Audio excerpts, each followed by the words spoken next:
You click this video because you are an artist, you love an artist, or deep down in your heart, you've always wanted to be an artist.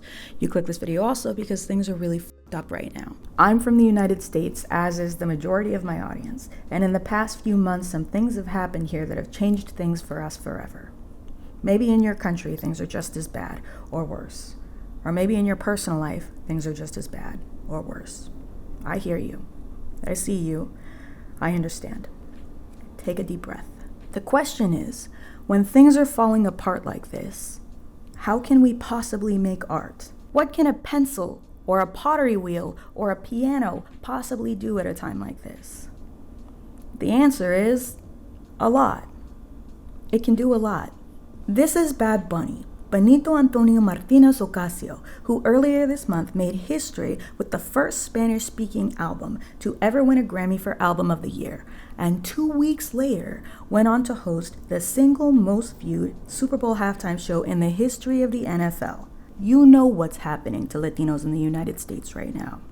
You know what a big deal this is. Bad Bunny was Spotify's #1 streamed artist globally in the years 2020, 2021, 2022, and 2025. He is the first and only artist to ever dominate like this, and his album, Un Verano Sin Ti, is the single most streamed album on Spotify of all time, period, point blank, ever. For us U.S. citizens, Bad Bunny represents a big discrepancy in the world's feelings on Latino artists and the U.S.'s treatment of its Latino citizens. According to the 2026 Global Power Index, the United States has experienced the sharpest decline out of all 193 nations. The United States has gone down negative 32 ranks in the category of friendliness, bringing us down to 156 out of 193, the lowest that the U.S. has ranked in any metric on the Global Power Index ever. Here are some other things we've gone down in. Respect for law and human rights, negative 10 ranks. Safety and security, negative 9 ranks. Political stability and good governance, negative 8 ranks. And ethical standards and low corruption, negative 4 ranks. So it's not just us who feels crazy. Everybody else thinks we're crazy too. And there is some solace in that. But this isn't a video about US politics. It's a video about why you should make art when everything around you fucking sucks the way that it does right here. So here's the point. If Benito Antonio Martinez Ocasio did not believe in his art as a child, as a teenager, as a budding young artist, and as a person of color living directly under US imperialism, then who would have performed at the Super Bowl halftime show this year? Who would have gathered all those people together in the middle of the field to sing together with all those beautiful flags waving in the background? Who would have reminded us of the importance of joy in the face of the division and fear that we've gotten used to in the past days, weeks, and months? And where would we be without that reminder of Latino resilience? The point I really need you to understand, and I mean really, really, really need you to understand, is that you are Bad Bunny too. Your art is important. I tell you this in every video that I make, and I do it because I mean it. I don't say it for you. I say it for me and for everybody else. Your art is important. You need to believe me. This is Liberté guidant le peuple, Liberty Leading the People, painted by Eugène Delacroix in 1830. You've seen it, you know it. It inspired the musical Les Miserables, in particular this boy who inspired this boy. It also inspired countless others, including symphony writers, the band Coldplay, and various Irish independence leaders throughout the 20th century. Delacroix started painting this painting immediately after France's July Revolution of 1830. He finished it by the end of that same year. To his brother, he wrote, "And if I haven't fought for my country, at least I'll paint for her." Benito with the flag of Puerto Rican independence. Art is resistance. It is a tool of immense power. Art inspires empathy, and empathy inspires change. And I'm not being idealistic when I tell you this. I am stating a fact. Figure 1. Here is an art piece entitled Electric Fan. Feel it, motherfuckers. Only unclaimed item from the Stephen Irabino estate, 1997, by John S. Buscovich. John S. Buscovich was a gay man living in Los Angeles with his lover during the height of the AIDS epidemic. In 1995, his lover died.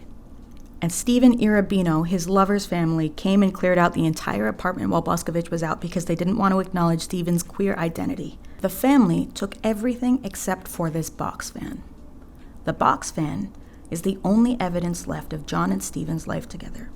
John Buscovich put the box fan in a plexiglass case with holes in it and displayed it at the LA Museum of Contemporary Art. The box fan is still on. Some say it represents Stephen's breath. Figure 2.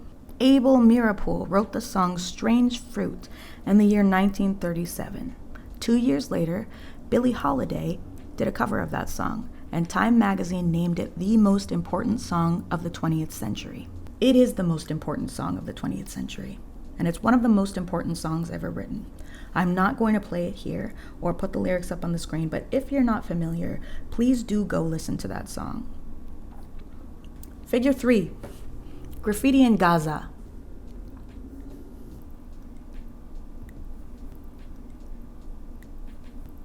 People who don't understand art call art selfish and self-indulgent, and the people who think of art as selfish will oftentimes try to shame you for the dream of dedicating your life to this work. But this is work. Real, important, enormous work that has proven time and time again to carry us forward in ways that no other discipline has the power to do. You, as an artist, are part of that legacy. There is someone out there right now who is waiting for your art to change or save their life. The selfish act would be to keep them waiting. The selfish act would be to deny them that change. Start now. You may win a Grammy someday and beat Benito's record, and that would be nice. Or you may inspire a person to pick up the guitar after 35 years of not playing, and that would be nice.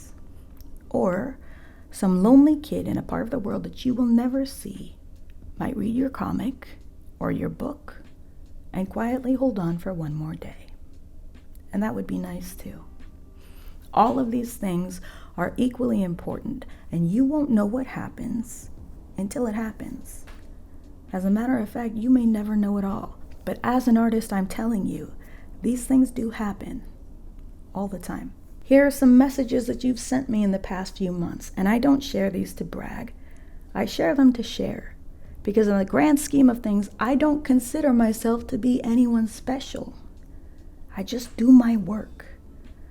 But as artists, we don't get to choose what our work does for other people. We just get to choose whether or not we share. And when we share, we allow our art to do whatever it is that it is supposed to do. This work may feel like nothing to you, not at first, but forever. Your work may feel very, very small. But that's how this work feels for every artist. Yes, even your favorite ones. And enough artists who think of themselves as just people have changed my life for me to know that no one is just people. That's why I always tell you that your work is important. And that's why you have to believe me. Because your idea is in you for a reason. And you won't know the reason until it's out. So I beg of you, take your work seriously so that we can take it seriously too. This is some of the most important and selfless work that we can do as a community of human beings. Art allows us to see each other and to feel seen by each other. And that visibility creates change, inspires love, and fills us with hope, strength, and the appropriate amount of rage. So with great love, respect, and admiration, I implore you, please share. You can't know who needs to see you, but they do need to see you. In the words of a modern revolutionary, tú también deberías de creer en ti. Vales más de lo que piensas. Confía en mí. Go make your art. I mean it. I'll see you in the next one.